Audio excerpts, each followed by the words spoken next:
And we're back again at the ESPC conference at the show floor, and there's much less people actually around at this time, so the sound around us is a little bit more muffled than before. I guess there are sessions and stuff going on, and I have the privilege to sit here with one of my very good friends, Miri Rodriguez, who works at Microsoft. She is the head of global internship and also a massively great storyteller. She's going to be doing a keynote here this afternoon, and we're going to talk a little bit about, well, the conference and all things. Hey, Miri. Hi, you got paid to say that, didn't you? Almost, yeah. Somebody bribed you. Well, now we're done with that part. It might have been me. Yeah, maybe. How are you? I'm excited. I'm so happy to be here. This has been such a great conference so far. The vibe is good. It is very good. It's yes. so good. The weather is good. And it's beautiful outside when we're in lovely, beautiful Prague. That's a big deal for me saying that, coming from Florida, because the weather to me in Florida is the best weather ever. So True. Me saying this it's beautiful. It's it really an important is. I'm place, enjoying this. Yeah, Great. yeah. And so you're hanging out at the conference today. Hanging out means kind of, we did a little bit of a luncheon thing today. We did a little bit. Yeah. So I was invited to actually speak to the Women in Tech lunch at the Women in Tech lunch. This is my first time doing this, and I was just so, first of all, very honored to share. And I was so proud as well because I got to share my origin story, where I came from and why storytelling is important, why sharing our stories is important. Very. But not just sharing them, being very intentional about them, crafting them with design. That's actually, I'll talk a little bit about that as well in the keynote. We're going to talk about empathy. There's actually 3 types of empathy. Did you know that? 3 types of empathy. Yeah. Are you empathetic? Some people say. I don't think so. What? Wait. I'm not empathetic. I'm not, actually. I heard if you cry a lot during movies, you're very empathetic. No. Is that not true? No. But you can become empathetic. Actually, it is a soft skill, so you can learn to be empathetic. So I took the Clifton Strengths test. Did you ever take that before? No, I didn't. It's like a personality test, and so it's like all your strengths. You have 35 attributes. I am 34.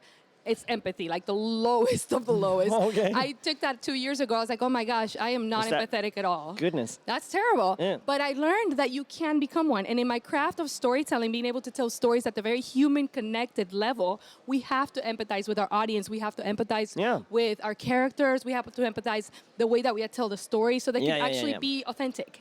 So I'll be talking about that today. Yeah, exactly. So the keynote, you were basically going to tell us how we're going to control the computers in the future or something. I don't know that we can control them. They're going to take over. They're going to take over. The machines are here, people. Be scared. Yeah, no, very. Be scared. I'm lying. No. It's not about being scared. No. It's actually the machines are here. AI, robots, automation. Yep.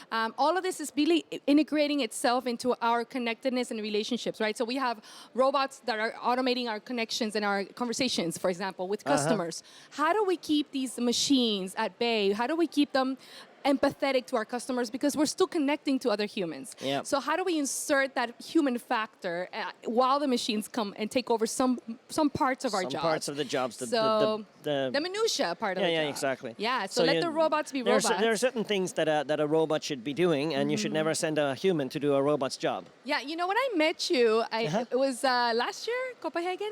Might be, yeah. Yeah, so we actually sat down and talkally about this a little bit. That's what we remember? Yeah. We were talking about the fact that some scientists and some technologists do believe that AI will be able to reduce emotions to data, which is an incredible. What do you think about that? Oh my God, should we open that box again? I don't know. Oh, that was a long conversation.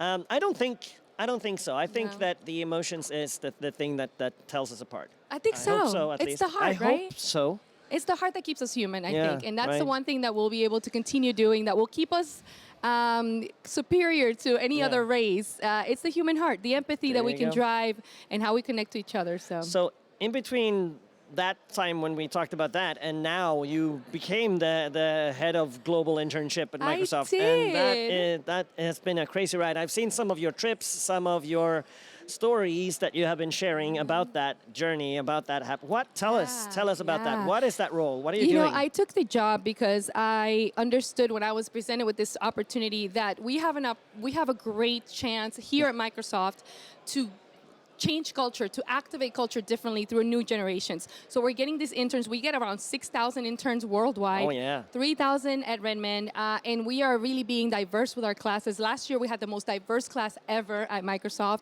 Women, people of color. I mean, just a lot of representation that we haven't had before. And they get employed at Microsoft. We give them an FTE role. Right, yeah. We do give them an offer. So we are changing. We're moving the needle from that spectrum. And I think for That's me, being beautiful. part of that, being, putting a little bit of grain of sand to that has been just a privilege. So also activating culture with storytelling. So teaching them how to tell them their own Microsoft story, right? So yeah. Okay, that's really cool. Yeah. So, and you've been traveling a lot. Yes. I've seen some photos from Japan and Africa, all over, oh man. my I've goodness. been all over. Yeah, I had to take November off a little bit because I was just like, yeah, it's been great. So wait, are you the boss of 6,000 people? Technically, we have teams all over the world. And Or I you're the get to- mom of 6,000 children? I feel like I'm a high school principal. It's like, what's the guy from Saved by the Bell? That's so American, but it's like Mr. I don't know. I do feel when they come into class, I'm like, oh my gosh, everything happens. But it's such a Yeah. privilege, you know. So we what get. kind of, is it a big age span or Yeah. younger people, I assume? So the majority of our class is actually university. okay. From some freshmen actually to senior class. And we do have in Redmond, we have also high school, so Oh, high school really? age, yeah.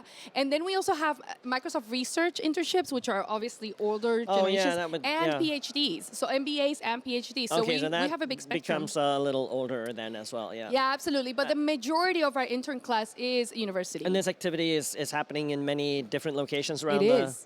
It is. all over? It happens all over the world. We have different types of internships offered. So we have 1-year internships offered. We have 12-week, which is our main one in Redmond. So people can apply everywhere in the world and get different Okay. types of experiences. And it's not super difficult to apply in case you want to. It's not. You know, everyone asks what it is. Go online. We actually hire year-round. So Oh, yeah. you can apply anytime. You just look at the location. It's Microsoft Careers, Microsoft.com, careers, / students. And you can just go on there and apply anything that piques your interest. I've had people that applied and didn't get it, applied again and got it. Oh, So, there you go. So don't give Yeah, up the yeah. first time. And that could be another good story. Why not? Always a good story. Always a good story. Resilience is always a good story. All right, so you're going to stick around the town and see the city, see Prague for a bit? I'm excited. It's my first time in Prague, and like I said, the weather's Beautiful. going out nice. So Yeah. what do you recommend I do? Beer. Oh, beer? Yeah, that's gonna happen. There is a really, really nice looking bar that you might want to go to called Okay. Black Angel. Oh. It's down in a cellar setting with like candlelight and Black Angel statues all over the place. Ooh, I'm gonna do that. You like that? Cool. I was told about some ice place that you go and you drink like ice beer in an ice Really? place. Yeah. I have no idea. We gotta try But the that. city is very beautiful now. It's decorated for Christmas and Oh, I all love that. Christmas. So yeah, I love you'll walk around. Christmas.